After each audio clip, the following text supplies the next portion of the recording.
Assalamualaikum warahmatullahi wabarakatuh. Hari ini kita akan belajar materi di kelas 5, tema yang ketiga, IPA tentang sistem pencernaan manusia. Salah satu ciri makhluk hidup adalah memerlukan makanan. Fungsi dari sistem pencernaan yang pertama untuk menghancurkan makanan yang masuk ke dalam tubuh sehingga berubah menjadi bentuk yang lebih luas. Kemudian yang kedua untuk menyerap sari-sari makanan yang dibutuhkan oleh tubuh. Kemudian yang ketiga untuk mengeluarkan atau membuang sisa-sisa makanan yang sudah tidak diperlukan oleh tubuh.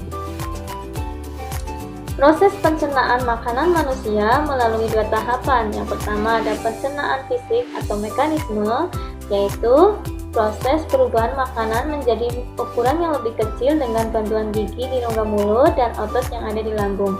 Kemudian yang kedua ada pencernaan kimiawi, adalah proses pemecahan makanan dari bentuknya kompleks menjadi molekul yang lebih sederhana dengan bantuan enzim, yakni di rongga mulut, lambung, dan usus halus. Organ pencernaan pada manusia dan fungsinya. Yang pertama ada proses memasukkan makanan melalui mulut atau ingesti. Yang kedua ada proses mengunyah makanan dengan menggunakan gigi atau mastikasi. Yang ketiga ada proses menelan makanan di kerongkongan atau deglutisi. Yang keempat ada proses pemecahan makanan dari zat yang kompleks menjadi molekul-molekul yang lebih sederhana dengan bantuan enzim yang ada di lambung atau digesti. Yang selanjutnya ada proses penyerapan sari-sari makanan di usus halus atau absorpsi. Yang keenam ada proses pengeluaran sisa-sisa makanan yang tidak diperlukan oleh tubuh oleh anus atau defekasi. Mulut. Mulut itu tempat masuknya makanan ke saluran pencernaan. Di dalam mulut terdapat lidah, kelenjar ludah, dan gigi. Lidah itu berfungsi sebagai organ pengecap dan membantu menelan makanan. Kemudian yang kedua ada kelenjar ludah, fungsinya untuk menghasilkan ludah atau saliva yang mengandung enzim petialin. Nah, enzim ini berguna untuk memecahkan zat tepung menjadi zat gula. Yang selanjutnya gigi. Gigi itu berfungsi untuk menghancurkan makanan. Yang selanjutnya ada kerongkongan atau disebut dengan esophagus, yaitu saluran penghubung antara mulut dan lambung.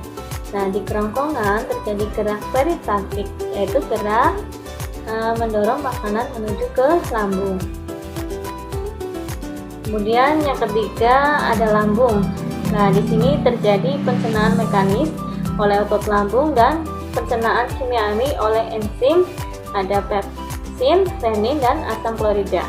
Nah, makanan yang sudah dilumatkan lambung akan menjadi bubur halus atau kim sehingga mudah diserap oleh usus. Enzim pepsin berfungsi untuk memecahkan protein menjadi pepton. Kemudian ada enzim renin, fungsinya menggumpalkan kasein dalam susu. Selanjutnya ada enzim lambung atau asam klorida, itu fungsinya untuk membunuh kuman yang masuk ke dalam lambung dan mengasamkan makanan. Usus halus atau intestitum.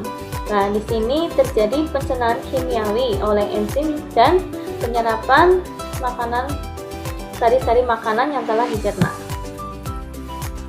Kemudian ada usus besar atau kolon. Nah, di sini juga terjadi pembusukan sisa makanan karena bakteri pembusuk dan juga dapat membentuk vitamin K yang membantu proses pembekuan darah.